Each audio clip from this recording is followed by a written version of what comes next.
Sveiki, mėlyjeji. Išėjau pasivaikščioti, nuostabus oras. Nors sniego dar daug aplinkui. Kitur gal jau ir nebėra. Bet girdis paukštelių čiulbėjimas. Girdėjau ir ar gervės, ar pempės, nesupratau, kažkas tai vėl šlovina Dievą jau parskridusias. Tad, mėlyjeji, šį kartą noriu pasidalinti. Mane paragino tokias mintis ir mintimis pasidalinti su jumis apie maldą. Kaip iš pavadinimo pastebėjote, vat internete daug galima rasti. Žmonės dalinasi tokiomis maldomis, žodžiai surašyti gražus, malda už vaikus. Ten gali būti ir visokius kitokius. Aš pats tikrai jų neskaitau ir nesimeldžiu tomis maldomis tokiamis. Ir pasakysiu, kodėl. Todėl, kad pačioje jau pradžioje prie tos maldos būna parašyta stipri malda, galinga malda. Va tokie užkart toks, va tokie žodeliai tokie. Paskui pati malda eina ir dar apačioje dažniausiai prašo, kad pasidalinkite su kitais, ten kam reikia, arba draugais, arba taip toliau. Va. Ir kada ten paskaitai, jeigu tą maldelę, tai visai gražiai žodžiai, ta pati malda, tie žodžiai, viskas tai tikrai nuostabu, gražu atrodo. Gali melstis ir tikrai nieko blogo tame, bent jau tikrai atrodo nerasi. Bet o kodėl tada viršuje tie žodžiai tokie galinga malda, stipri malda? Tai reiškiasi priklauso nuo tos maldos žodžių. Kas ten žodžiai surašyti, jau jį yra pavadinta, jai stiprumas uždėtas, kažkoks galingumas, dar kažkas. Ir žmonės tikrai, manau, kad daugumai ir meldžiasi tas maldas, paskui siuntinėja kitiems ir daro. O kodėl tie žmonės įkėlė, surašė tas maldas ten gražiai, kodėl jie prašo paskui pasidalinti, siūsti, ar jie tiek yra meilės pripildyti ir kokia motyvacija, dėl ko tai yra daroma. Kam tos maldos platinamos ir kam jos rašomos, kad jūs stiprios ar kažkoks. Ir aš dabar noriu pasidalinti, kadangi man kilo noras pasidomėti. Aš buvau skaitę šventame rašte apie maldas ir daug yra kalbama. Ir sakykime, va vieną vietą aš jums pasidalinsiu. Jūs galėsit paskui, va dabar, va, 1 Petro laiškas, 3 skyrius, 12 eilutė. Mėlyjeji, sako šitaip Dievo žodis. Mat viešpats žvilgsnis lydi teisiuosius. Mat viešpaties žvilgsnis lydi teisiuosius. Ir jo ausys išgirs jų maldas. Kieno maldas? Mat viešpats žvilgsnis lydi teisiuosius. Kažkokius žmonės teisiuosius lydi. Viešpaties žvilgsnis. Ir jo ausis išgirs jų maldas. Teisiųjų maldas. Kur Dievo žvilgsnis? Gerai. Aišku. Yra teisėjai žmonės kažkokie. Nors kažkur tai yra šventame rašte, kad nėra teisaus, nėra ne vieno. Ir taip galėtumėt kažkas pasakyti, matot. Bet čia reikia daugiau panagrinėti, nes negali Dievo žodis savo prieštarauti. Nėra teisaus, nėra ne vieno. Ten paskaitai visą kontekstą ir suprasi, kad nėra ne vieno žmogaus, kuris nenusidėtų. Nėra tokio žemėje, nerasi žmogaus, kuris nebūtų padaręs ne vienos nuodėmės. Bet ar nuodėmingas žmogus kažkoks gali būti teisus? Taip išeina, kad gali, matot, nes tokių žmonių yra. Dabar paskaitysiu, mano špargalkę pagavo vėjas ir norėjo pavogti, bet jam neišdegė pavogti. Skaitau Jokūbo 5:16. Tad išpažinkite vieni kitiems nuodėmes ir melskitės vieni už kitus, kad augtumėte sveikata. Ir apačioje daug gali teisiojo malda. O čia jau Jokūbas rašo, tad išpažinkit vieni kitiems nuodėmes. Išpažinkime vieni kitiems, broliai, nuodėmes ir seseris. Taip mums siūlo. Ir melskitės vieni už kitus. Įmelskimės vieni už kitus. Jūs pasimelskite už mane. Aš pasimelsiu už jūs. Vieniems už kitus, sako, melstis. Kad augtumėte sveikata. Matote, augsime sveikata. Nu, kaip čia tas augimas? Nu, tiesiog, suprantu, būsim sveikesni. Nu, gal ne kūniškai, bent jau dvasiškai. O galbūt ir kūniškai. Daug gali teisėjo malda. Vat Jokūbas sako, daug gali teisėjo malda. Ir dar turiu vieną večikį užsirašęs. Mato Evangelija 5 skyrius 44 eilutė. Čia jau Jėzus sako, o aš jums sakau, mylėkit savo priešus ir melskitės už savo persekiotojus. Va, matote, pirmą jis pasako, o aš jums sakau, mylėkit savo priešus. Nu, po pirmą jis reikia mylėti savo priešus. O kad mylėti, o čia jau reikia sugebėti mylėti priešus. Mylėję jums labai sekasi. Kaip sekas mylėti? Nu, priešus tai, kas priešas priešui nelygus jo. Bet kartais ir artimas žmogus name kambaryje kažkur šalia pasidaro priešų. O Mato Evangelijoje Matas sako, melskitės. Nu, Dievo žodį sako tiksliau. Melskitės už savo persekiotojus. Mylėkite priešus. Vat aš noriu jums pasidalinti vieną savo patirtim. Man buvo taip, kad aš meldžiausi už savo vieną artimą žmogų, kuris man tiesiog jau ir buvo beveik priešas. Nu, ne tiesiog buvo. Jau pagal elgesį, kaip mes viską elgiamės, tai jau priešai. Ir aš meldžiausi, kaip sako jo, čia, va. Ir aš meldžiausi. Melskite už savo persekiotojus. Jo, nu čia persekiotojas. Nu, jo, teisingai, jis mane vis tiek persekiojo, nedavė man ramiai gyventi, mane persekiojo. Ir, nu jo, aišku, patapo priešas man. Mano artimas tapo man priešu. O čia sako, melskitės. Ir aš pradėjau melstis, žinot, ir aš meldžiausi.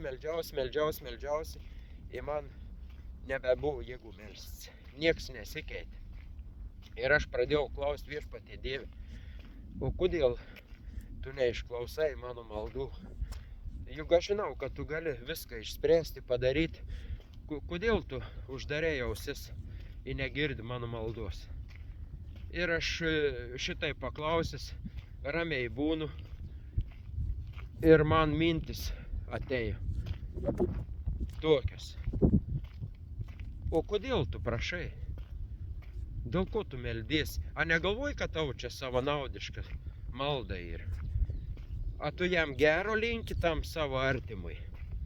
A tu nori, kad aš jį išvaduočiau iš tos priklausomybės, iš tos bėdos, iš to šėtono pančio, kad jis priimtų mane, kad turėtų amžiną gyvenimą, kad tu jį myli, tu jį labai myli. O aš pasižiūriu į savo širdį ir jaučiu, kad aš jo nekenčiu už tą elgesį, už tą viską. O aš meldžiu už jį. Įsivaizduojat, meldžiu už savo žmogų, kurio nekenčiu, ir prašau Dievo, kad jį išlaisvintų. O čia sako, mylėkite. Pirmais man reikėjo pamilti, o kad pamilti aš galėčiau, man reikia Dievo pagalbos. Kaip aš įstengsiu, mylėjai, pamilti priešą, kad ir kažkur toli, kurio aš netgi gal nepažįstu. To priešo, kuris galbūt tik grasina ar kažką. Va. Ir, o tai jį pamilti, o paskui dar už jį melstis, už persekiotojus. Tai vat, ir Dievas kodėl neišklausė mano maldos, kodėl nieks nesikeitė. Todėl, kad aš savanaudiškai meldžiausi. Aš Dievui pasakojau, kad viešpatie Dieve, aš prašau, aš meldžiu ir lyg tai visą širdį dėjau į tą maldą. Aš taip jau susigraudinęs viešpatie Dieve. O kodėl aš buvau susigraudinęs, kodėl man ašarus birėjo? Todėl, kad aš tiek buvau pavargęs jau nuo to žmogaus, kad aš nebežinojau, ką daryti ir galvojau, kad tik vienas Dievas begali kažką padaryti. Nes aš jau viską buvau išbandęs, jau ir įvairiausius būdus, ir geruoju, ir piktuoju, ir visai. Ir nieko nepadėjo. Nu galvoju viskas viešpatie, tik tu gali padėti. Nu įmeldžiuosi Dievui. Nu į ką?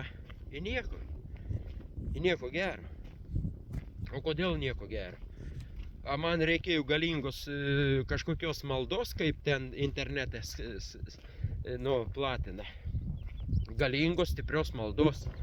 Va tokia yra už artimus ten. Tokių maldų galingų, stiprių. Nu į ką? Ar išgirs viešpats? Nu, aš nežinau, čia aš klausimų užduodu, mėlyji, ir jums, ir savo. Nu, bet aš patirtį turiu, kad neišgirdo. Tai galbūt mano, žinai, aš nesu teisus žmogus. Tai vat gal todėl ir negirdėjo Dievas. Va. O kaip aš galėjau tuo momentu būti teisus, jeigu aš pats klydau? Aš meldžiausi kaip savanaudis, o galim paprašyti savo kažko, ar tik tai už kitus melstis. Kodėl, sako, melskitės vieni už kitus? Nemelskitės pats už save, bet melskite vieni už kitus. Nu, tarkime, sakykime, dabar tie, kurie žiūrite mane, ir jūs aišku, kad turite vis tiek kažkokių poreikių. Nu, jeigu tai yra pagal Dievo valią, nu kažkam sveikata sušlubausi, kažkam, nežinau, ten, nu galbūt maisto jūs, nu tiesiog nepriteklius yra. Va. Ir aš dabar nežinau, kiek čia žmonių peržiūrės ir kaip sakant, ir kiek kas ko stokojate ir visą. Bet aš galiu už jūs pasimelsti, mėlyjeji. Nors aš ir esu nuodėmingas ir klystant žmogus. Ir žinot, aš ir padarysiu, va. Aš dabar už jūs pasimelsiu. Nors jums gal ir kvailai atrodys. Žinot, aš neturiu stiprios ir galingos maldos, bet aš turiu tikėjimą. Aš žinau, kad Dievas gali padėti. O kodėl aš? Todėl, kad Dievas keičia žmogaus širdį ir tu pradedi tiesiog mylėti. Žinot, aš savo artimą, aš dabar už jį taip pat pasimeldžiu, bet ta malda yra visiškai kitokia.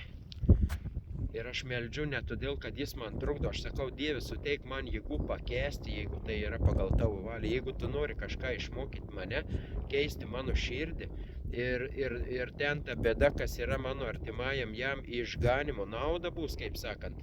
Dieve, aš meldžiu, prašau taip, kad būtų pagal tavo valią, ne pagal mano pramatymą, nes aš nemoku teisingai matyti ir žinoti, ko iš tikrųjų man reikia prašyti ir kas geriausia tam žmogui.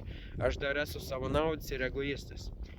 Bet va dabar, mėlyje, sakiau pasimelstus tuos, kurie žiūrite, tai aš va prašau viešpatie Dieve, visi, kurie žiūrės šitą mano pasidalinimą, viešpatie, jeigu tai atitinka tavo valią, Dieve, padėk tiem žmonėms. Nes tu viešpatie esi pasakęs, kad nė vienas plaukas nenukris nuo jūsų galvos be Dievo žinios. Viešpatie, tu esi pasakęs, kad paukščiai nesėja, nepjauno, tu jais pasirūpini. Tad viešpatie, kaip man netikėti tau žodžiu, kad tu pasirūpinsi visais tais žmonėmis, kurie ir žiūrės mano kanalą. Ir tiesiog iš viso. Ir ne tik tai tie, kurie netgi ir nežiūrės, kurie galbūt iš viso. Viešpatie, aš žinau, kad tu myli žmonės ir tu jais rūpiniesi. Bet tik tai, kad mes nelabai suprantam. Mylėjai, galbūt labai nukritau. Bet aš meldžiau už jūs, o jūs pasimelskite už mane iš širdies. Va. Jūs taip pat galbūt manęs nepažįstate, bet aš esu žmogus, toks pat kaip ir jūs. Nieko mes labai nesam skirtingi. Tik tai vat, jeigu susigaudome, jeigu neturime širdyje kažkokių tokių, kaip sakant, tokių netyrų ir savanaudiškų, vat vieniems už kitus, todėl ir sako melstis, kad aš už jūs, jūs už mane ir jau Dievas mato. Jau šitie žmonės ne savo prašo. Vien jau už tai, kaip sakant, gali būti mūsų malda išklausyta. Bet galime ir savo prašyti. Ir išgydymo, ir pasveikimo, ir visa kita, bet tai turi, ne žodžiai, manau, turi reikšmę. Nenoriu. Tikrai, žinote, jūs daugumą čia galbūt ir klausysite, yra ir visokiausių, ne tik tai, kur internetas šiaip sklaidų, yra litanijų, yra potarai, ar poteriai, įvairiausių žmonės yra prigalvoję maldų žodžių, o šventame rašte sako, ne dėl žodžių klausumo žmonės bus išklausomi ir visa kita. Dabar visas vietas perskaičiau, nebeatsimenu, jau pamiršau. Taip. Jo, čia dar Jokūbo 5, kur skiau 16, išpažinkit vieni kitiems nuodėmes ir melskit vieni už kitus, kad augtumėte sveikata, daug gali teisėjo malda. Tai vat, vieniems už kitus, ta prasme melstis ir kad išpažinti nuodėmes. Mėlieji, mato, dar netgi Jokūbas rašo, kad tad išpažinkit vieni kitiems nuodėmes, o tai visi kunigai esam. Taip išeina, ar kaip čia mums gaunasi. Atleisti, čia tik sako išpažinti nuodėmes. Ir dar mums sako, kad nenešiotis pikto, atleisti žmonėm, kurie atsiprašo. Tai čia mes galim vieni kitiems atleisti nuodėmes. Taip išeina, kad ne tik, kad galime atleisti, bet ir turime atleisti. Petras, kada paklausė viešpatie, kiek aš 7 kartus turiu atleisti savo broliui ten, jeigu jis prieš mane kažką.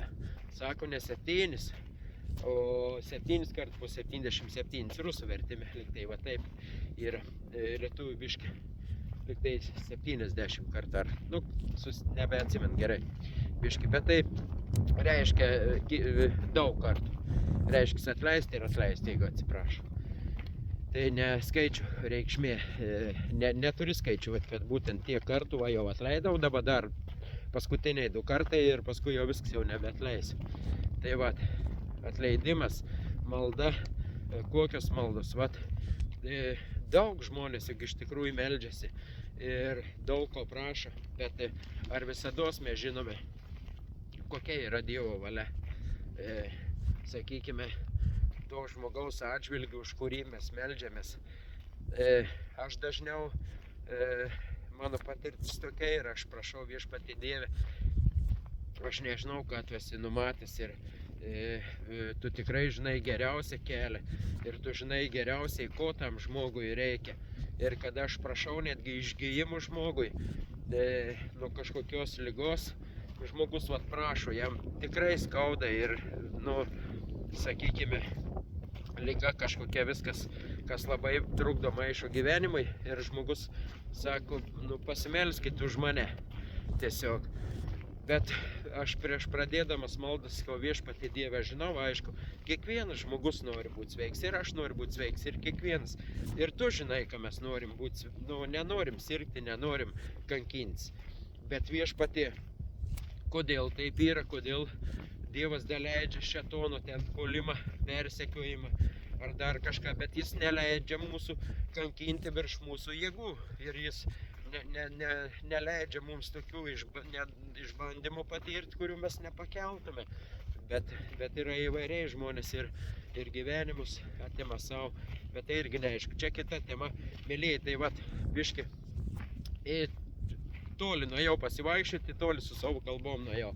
Atleisti man jo, jeigu gal jau kas nors ir nebežiūri, bet jeigu ką sudomina, tai vat, norėjau tiek pasidalinti apie tas maldas visokias. Man jūs kelia įtarimą, tos maldos ten, kurios yra surašytos. Ir aš kažkaip jaučiu, kad gali būti, kaip sako, užsidarykite savo kambarėlyje ir melskitės savo Tėvui esančiam danguje ir išklausys. Aš manau, kad nuoširdi ir dar su tikėjimu turi būti. Tu ko prašai Dievo pagal jo valią, dar turi tikėti iš anksto, kad Dievas tai ir padarys, jeigu tai yra. O Dievas savo valią yra apreiškęs. Šventame rašte yra daug kas surašyta. Pavyzdžiui, įvairiausių vietų yra. Dievas sako, prašykite ir gausite, ieškokite, belskite ir bus atidaryta ir taip toliau. Daug yra šventame rašte, bet vėl skatinu šventą raštą rašyti. Tad, mylėjai, te laimina jūs Dievas, tikrai te laimina jūs Dievas. Tegul patenkina jūsų norus, išklauso jūsų maldas pagal Dievo valią, kur Dievas žino, kad tai tikrai jums naudinga, reikalinga ir gera. Ir kad tai bus į sveikatą, kaip mato Evangelijoje. Tad būkit palaiminti. Te laiminti jūs Viešpats. Iki pasimatymo, mylėjai.